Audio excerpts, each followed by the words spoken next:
안녕하세요. 안녕하세요. 자, 오늘은 우리 누수에 대해서 이야기를 한번 해보려고 하는데요. 사실 공인중개사 입장에서 누수는 정말 반가운 단어는 아닙니다. 저도 최근에 비가 새는 것 같다, 물이 새는 것 같다 라는 이야기를 참 많이도 들었어요.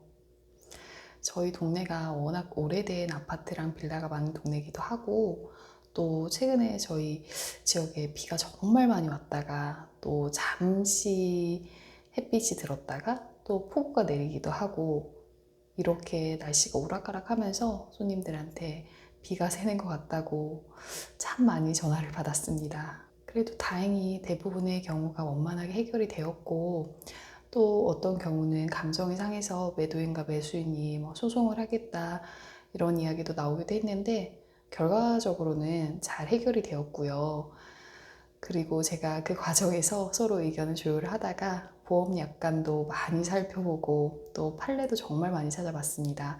그래서 나름대로 누수에 대해서 좀 정리를 하게 되었는데, 제가 그거를 바탕으로 오늘 이 영상을 준비하게 되었습니다. 자, 우리 첫 번째로 누수에 대해서 이야기를 하려면 매도자 하자 담보 책임에 대해서 이야기를 한번 하고 넘어가야 될 것 같아요. 계약서 특약사항 어떻게 적는지에 대해서는 저의 다른 영상을 보시면 될 것 같고요. 자, 매도자 하자 담보 책임, 우리 민법 제580조에 나와 있는 내용입니다. 자, 매도자 하자 담보 책임은 매매 계약 등을 이행하는 데 있어 매도인은 매수인에게 완전한 권리, 완전한 물건을 이전할 의무가 있는데, 이때 매수인이 취득하는 권리나 물건에 하자가 있을 때 매도인이 부담해야 되는 책임이 매도자 하자 담보 책임이라고 합니다. 민법에서는 사실을 안 날로부터 6개월까지 매도자 하자 담보 책임을 이야기를 하고 있어요. 근데 이 알게 된 날 너무 애매하죠. 사실 전부터 사소한 문제가 있어서 이거를 미리 고치면 비용이 얼마나 안 들어갈 수도 있는데, 이거를 시간을 두어서 오래 놔둬서 정말 다 전체를 뜯어야 되는 상황이 오기도 하고, 알게 된 날은 너무 해석이 애매하기 때문에 계약서 특약사항에 잔금일로부터 6개월이라는 특약을 넣고 있고요. 이렇게 하셔야 나중에 일 처리하기나 또 서로의 입장을 증명하기가 편하기 때문에 현재 실무에서는 그런 식으로 진행을 하고 있습니다. 그리고 모두 6개월로 이렇게 딱 정해져 있는 건 아니고요. 어떤 경우에는 매도자 하자 담보 책임에 대한 면책 특약을 넣기도 해요. 예를 들어서 아주 오래된 재개발 단지라던가, 그리고 이 가격이 오래된 연식이나 그 누수에 대한 걸 포함하고 있는 경우에는 매도자 하자 담보 책임을 면책하는 특약을 넣습니다. 어떤 경우냐면요, 우리 옆집을 1억이라고 하면 지금 이 우리가 거래하는 집이 7천만 원에 매매가 되었어요. 지금 천장에 누수되어 있는 걸 확인을 했고, 양쪽이 매수자와 매도자가 동의를 해서, 매도자는 나는 이거는 고쳐주지는 않을 테니까 대신 가격을 싸게 내놓을 테니까 매수자가 알아서 고쳐 써라, 이런 식으로 하면 매도자 하자 면책 특약을 넣어야 되는데요. 만약에 이 특약을 넣지 않는 경우는 어떻게 되냐면요, 나중에 매수자가 등기를 이전을 받고 수리를 시작을 했어요. 내 생각에는 한 1,000만 원이면 수리를 다 할 수 있을 줄 알았는데 막상 뜯어보니까 누수가 심각해요. 그래서 생각보다 많은 견적이 나왔어요. 이럴 경우 이런 특약을 적어 놓지 않으면 매수자가 법대로 하자 이런 상황이 올 수가 있기 때문에, 이런 경우에는 확실하게 매도자 하자 담보 책임 면책 특약을 넣어야 되고요. 어떤 식으로 특약을 넣으셔야 되냐면요, 이 매매 금액은 건물 금액이 포함되지 않은 토지 금액이다. 연식이 오래된 건물이기 때문에 건물 가격은 매매 금액에 산정하지 않았다. 이런 식으로 적을 수도 있고, 아니면 어느 부분에 누수가 있고 어느 부분은 수리를 필요하니 이 비용을 감안해서 매매 금액을 책정함, 이런 식으로 특약을 세세하게 넣어줘야 나중에 분쟁을 막을 수가 있습니다. 물건의 상황에 따라서 가격이 반영이 되기 때문에 이 매도자 하자 담보 책임이 언제나 동일하게 반영이 될 수는 없습니다. 이 점 확실하게 계약 시에 양쪽에다가 이야기를 해주셔야 나중에 문제가 될 수 있는 상황을 줄일 수 있어요.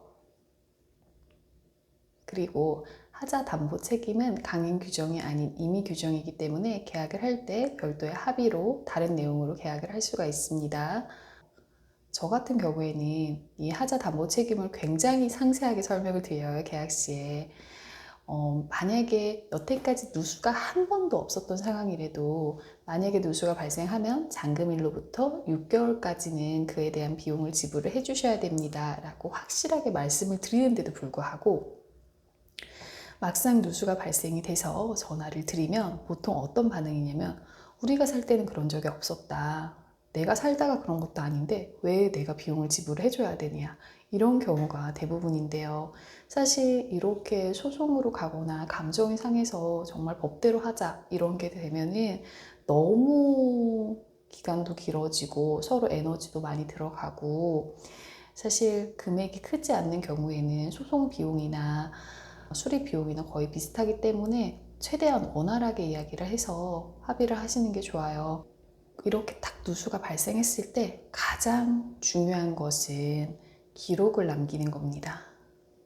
사실 저 같은 경우에도 최근에 많이 힘들었던 게 누수가 발생했는데 어떠한 기록이나 영상 같은 게 남아있지 않았기 때문에 매도인은 자꾸 이제 증거를 내놔라. 그런 얘기를 하고 매수인은 하자 담보 책임이 6개월까지지 않느냐 이런 식으로도 많이 이야기가 나왔었어요. 저 같은 경우에는 어떤 케이스였냐면요. 우리 갑자기 물이 샜어요, 집에서. 그래서 관리실에다 전화를 합니다. 그랬더니 아파트 관리실에서 연계된 누수업체를 소개를 해줬어요.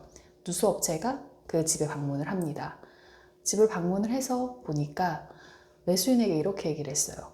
이거 큰일 날 뻔했다. 지금 안 고치면 밑에 집 난리가 난다. 밑에 집에서도 쫓아올 수 있는 상황이다. 지금 당장 수리를 해야 된다.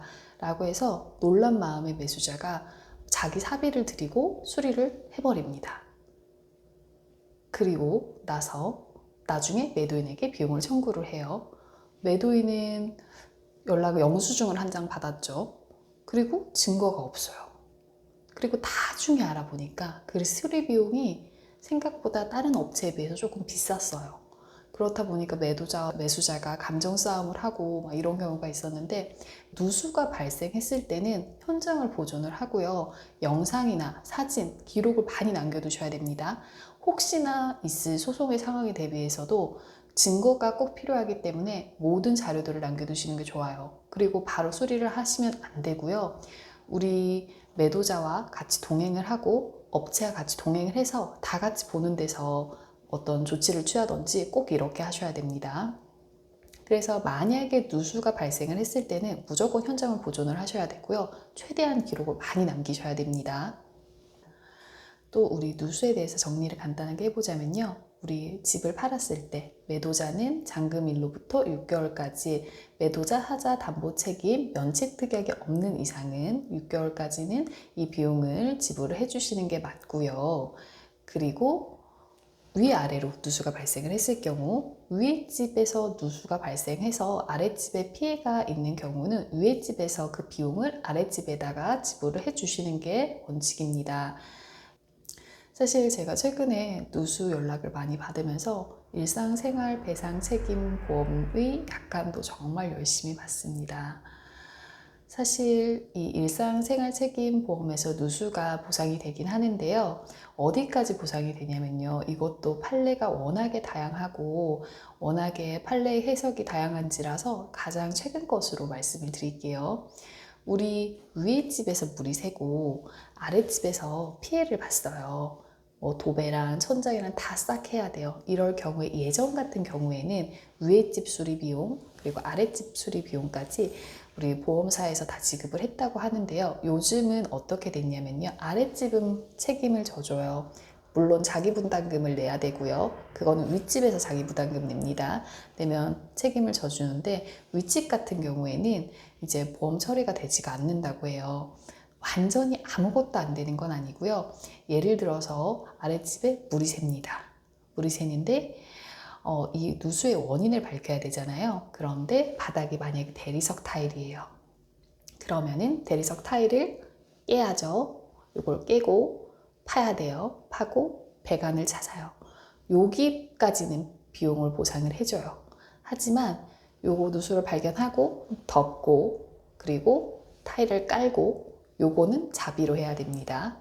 예전에는 위아래 집이 다 되었기 때문에 위에 집도 인테리어 막 하고 밑에 집도 인테리어 하고 아랫집 인테리어 최고급으로 하고 이런 경우도 많았다고 하는데 요즘은 택도 없는 소리라고 하네요.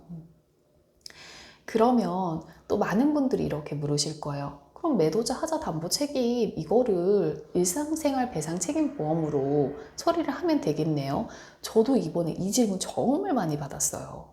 그래서 제가 여기저기 알아보고 전화해보고 약관도 읽어보고 했는데 이 같은 경우에는 적용은 안 된다고 해요. 왜냐하면 우리가 일상생활 책임 배상 적용을 하려면 보험에 등록되어 있는 주소지와 그리고 내가 현재 주소지가 일치해야 된다고 합니다. 그렇기 때문에 그거는 적용이 되질 않고요. 사실 이제 누수에 대해서 많은 분들이 쉽게 법대로 하자, 그럼 소송한다 이런 이야기들을 하시는데 사실 이 누수로 인해서 소송이 진행이 되면 이게 쉬운 일이 아니에요. 왜냐면 소송 비용도 그렇고 그리고 거기에 들어가는데 에너지와 정말 오래 시간 걸리고 또 신경 쓰이기도 하고요. 그렇기 때문에 최대한 원활하게 합의를 하시는 게 좋고요. 매도인 같은 경우에는 매도자 하자 담보 책임에 맞춰서 일정 부분에 책임을 져주시는 게 맞고 다만 이제 매수자분도 누수가 발생했다고 해서 인테리어 할 기회다 라고 해서 멀쩡한 것까지 다 뜯고 이렇게 인테리어를 하는 게 아니라 서로 입장을 좀 이해를 하면서 비용을 최소화해서 하지만 더 이상 누수는 발생하지 않게 그렇게 서로 합의를 하시는 게 서로 정신 건강에 좋습니다.